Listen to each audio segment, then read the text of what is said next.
I want to welcome everybody online, the American Christian Heritage course. So what we're doing is walking through step by step the tour that we will take, or 56 of us will take in June. So if you haven't been with us, you're going to feel like you've been with us. If you're going with us, you're going to just be educated more, because there's a lot of stuff I'll be able to say over these Sundays that we won't be able to say in person. Donna and Donna, mostly Donna, will be leading most of the tour, but we'll be chiming in at different times. So what's important to a lot of the places we see is the history background to it. So where we've been so far, we talked about how we got over here and that what was going on in Europe after the Reformation, in the Anglican Church up in England, and then we went over, and the very first English settlement in America was what settlement? Jamestown, and that was in, anybody know the year? 1608, okay? And then 12 years later, there was people that crossed over in the Mayflower, and that was what colony?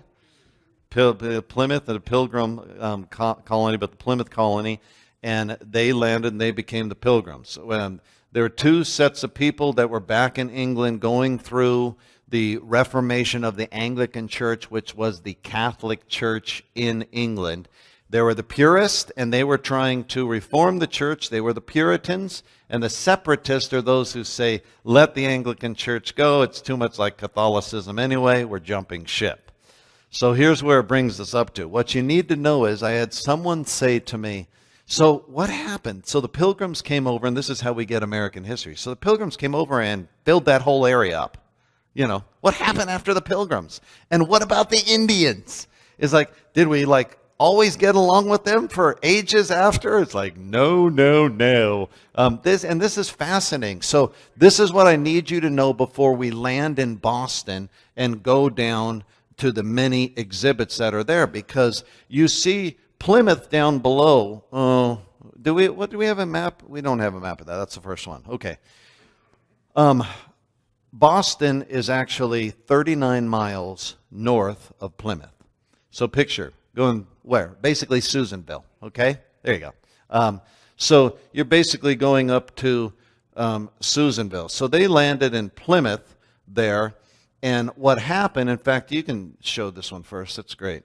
Is over that time, the colony, no, we've got to go show the other one. Go back to the other one for a second. So here's what happened during the migration. So 1608 Jamestown, 1620, the Pilgrims got settled. From 1620 to 1640, 20 years, because I want to bring you up to the Revolution. We'll get to the Indian Wars and what happened in the 1700s. But for a lot of people, the 1600s in America is just this kind of, what happened? What was going on there? Talk about the Salem witch trials. I don't know if I'll get there today, in the late 1692 or so.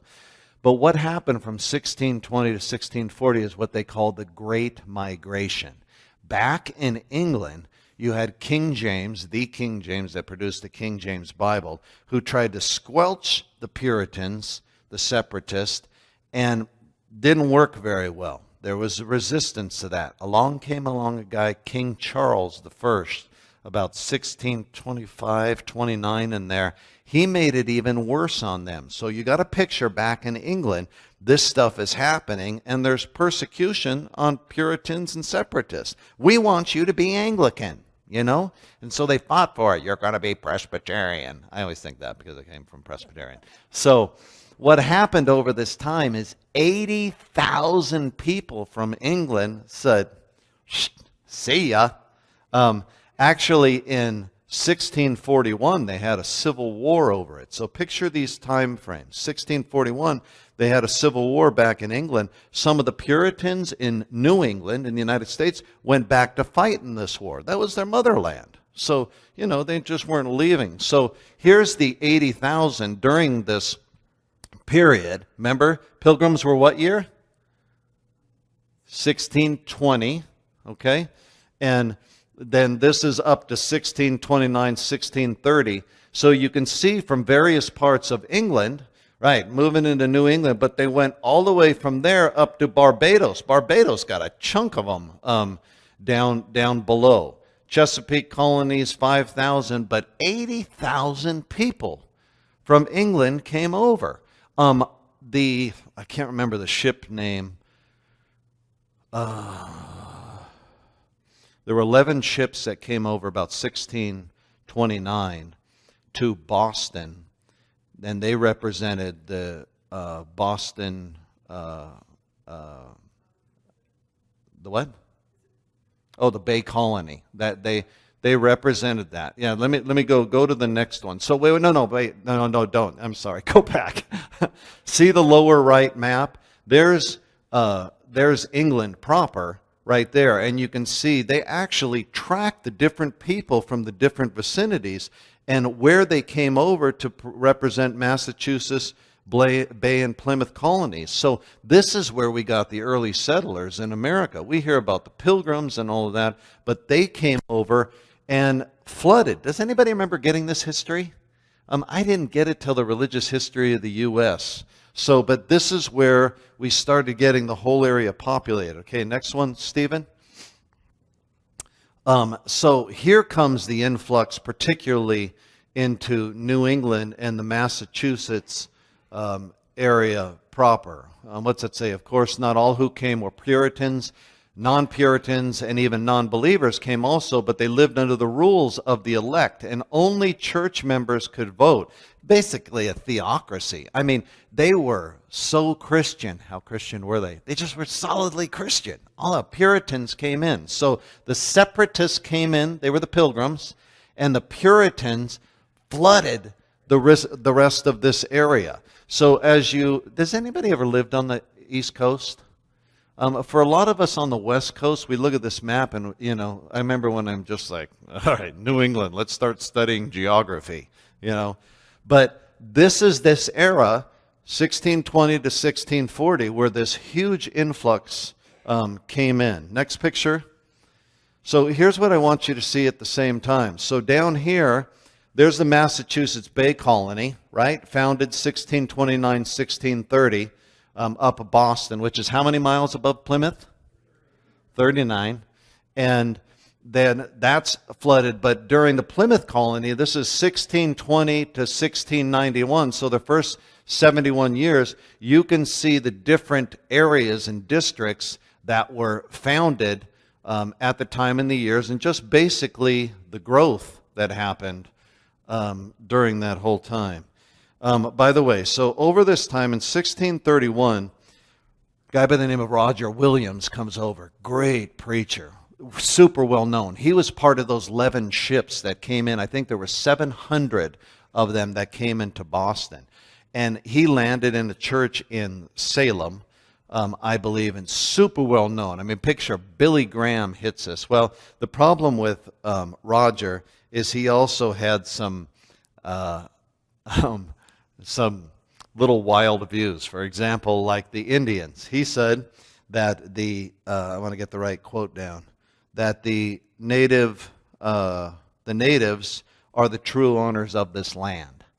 Okay, how do you think that went over in England? That was actually the one that got him kicked out. And so he was kicked out and went down to Providence, and he's kind of known as the founder of Rhode Island. There'd be other spiritual super Christians back then. Anne Hutchinson, you may want to remember that. This ended up being, Rhode Island ended up being a place where it was a refuge for a bunch of radicals. The Quakers and Amish, I would love to get into everything. I have to give you a general picture, otherwise we'll get lost.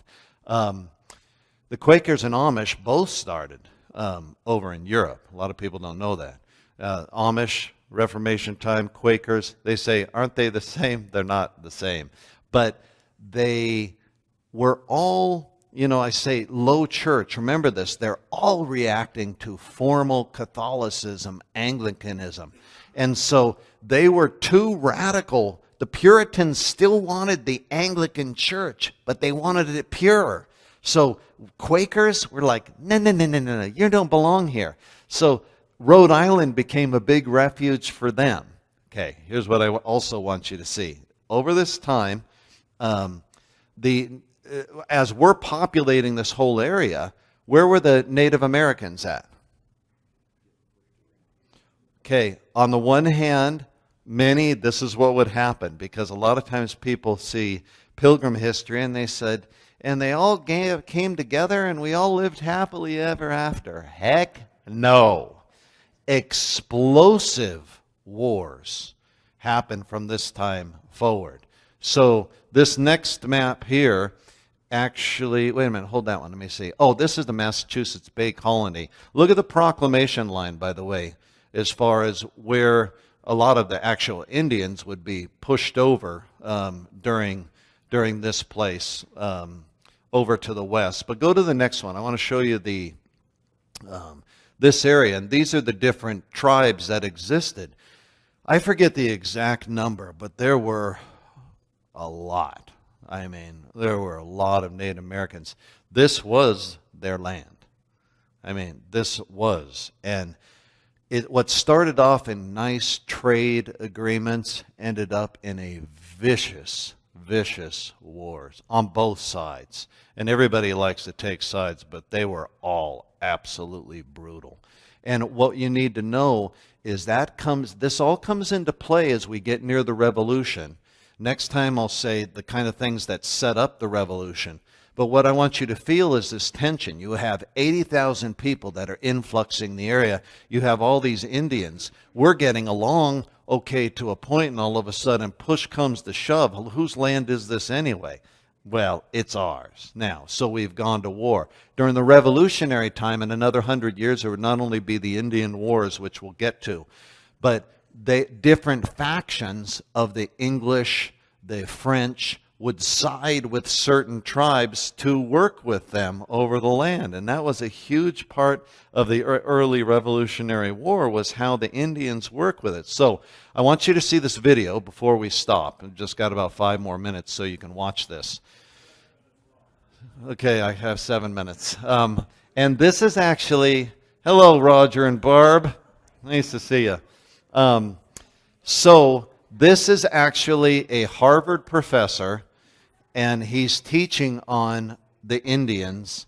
And Massachusetts Bay Colony actually had a logo. What is it called? Not a logo, and you'll see it when it kicks off here in just a second. And I just want you to get a taste for the relationship of the Puritans with the Native Americans. And he does a great job. Now remember this. This is a Harvard professor, okay? You're not going there to get any charismatic teachers, but he's super smart. So listen to this. So 7 minutes, and then we'll wrap up with those of you who are online. We'll pick up from here, but understand, I don't want to show you any of the historic sites until you understand the background of Boston and how it exists. So here's their relation. The seal of the Massachusetts Bay Colony is a native person saying, "Come over and help us." This was the way the Puritans imagined the Indians were receiving them, as coming to help them. Come over and help us was on their most of the native people in the Boston area had died of a plague in the 16 teens and smallpox in the early 1630s. The largest populations of native people were to the south and the west. And in central Connecticut, the area that's between today's Thames River and Connecticut River, were the Pequots, one of the largest groups left in southern New England. And the Dutch were interested in trade along Long Island Sound and up into the Connecticut River Valley. In fact, the Dutch had started a trading post just south of what is today Hartford. At the same time, the Plymouth colonists had an interest in starting a trading post on the Connecticut River. And in the mid-1630s, a disaffected group from the Massachusetts Bay Colony, led by Thomas Hooker, leaves Dorchester for Connecticut, and they established their colony about a mile north of the Dutch colony, or the Dutch trading post on the Connecticut River. So now you have 3 different groups of Europeans vying for interest in the Connecticut River Valley, and you also have the Pequots who are there. They've been there from time immemorial. and a conflict ensues, a real conflict over land and control of the Connecticut River Valley and what then was called the Pequot River, today is called the Thames River. The Pequots had two big forts on either side of their territory, one roughly where New London is, the other closer to the Connecticut River, and then in between there were several thousand Pequots living here. And the origins of the war are somewhat complicated and confusing.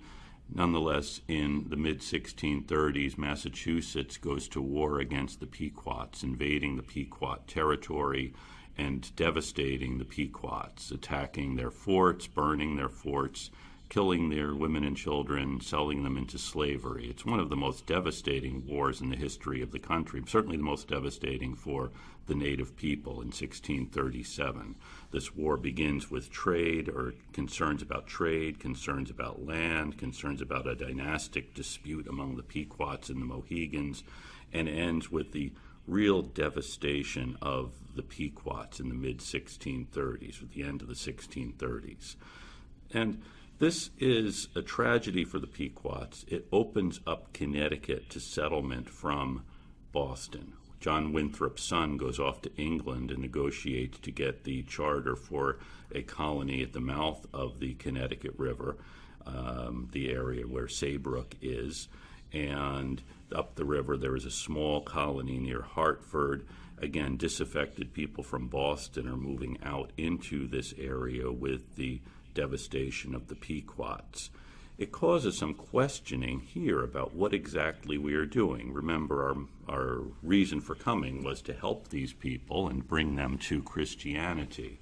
The Reverend John Eliot, the minister of the church in Roxbury, genuinely concerned about what's happened to the Pequots, what we have done, and have we betrayed our mission, decides it's imperative that he start converting the native people to Christianity. So Eliot begins translating the Bible into the Massachusetts dialect, and the first Bible printed in North America is printed on the press brought over to Cambridge in the late 1630s, and it's printed actually in the Massachusetts dialect, so that he transliterates the Massachusetts language, applying letters to the sounds so that it can be read aloud and the native people will understand it. And Harvard College has begun to train Indian ministers so that the native people can embrace Christianity. And the big question for us might be, why would the native people want to embrace Christianity, particularly since the Christians who have come over to help them have wound up killing them? And the answer really is that smallpox is such a devastating illness that since the arrival of the Europeans, what the Indians have known is death.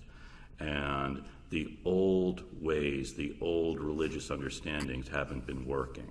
And what the Christians offer is salvation. The Christians offer eternal life. And that is something that is very appealing. So Eliot begins the process of translating the Bible and converting native people, and also establishing towns for native people who have embraced Christianity. They're called praying towns. Places like Punkapog, just southwest of Boston, today the town of Canton, established as an Indian praying town, or Nanantum on the banks of the Charles River. Again, communities of Indians who have embraced Christianity and are also coming to live the way the European Christians are living.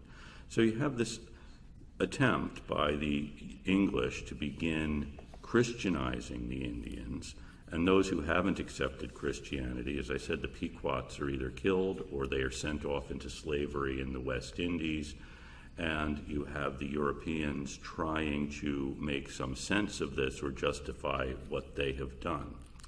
Now, for many years, the thinking was that the Pequots had been exterminated in the 1630s in this devastating war, and the Pequots certainly are minimized as a force in Connecticut.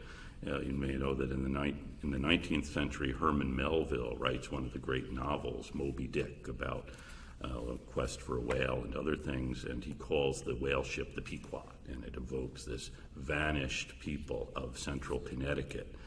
Now, we know, of course, the Pequots weren't eliminated completely. In the 20th century, the Pequots come back, and in the 1980s, The Pequots actually reoccupy, or descendants of the Pequots reoccupy the tract of land that had been the center of the Pequot Nation, and now they run one of the largest casinos in North America at Foxwoods. Again, the Pequots have come back in a big way in the 20th and 21st century, having been all but eliminated in the 1630s during this first devastating wave of European colonization, as the Pequots were one of the real threats to the Europeans, or to European hegemony in New England. And the Puritans go to war against the Pequots, creating, in one way, a Puritan identity and a Puritan opposition to the native people, but also causing the Puritans to question why they were here and if they were, in fact, betraying their mission.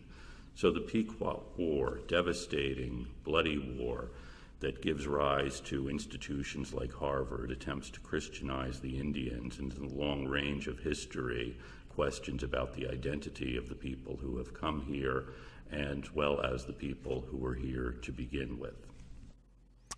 Isn't that fascinating?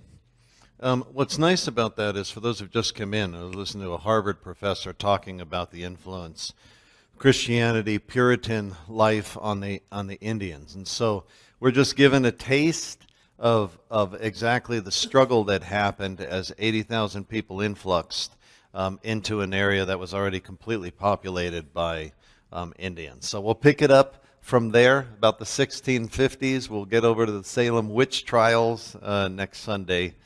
God bless you guys.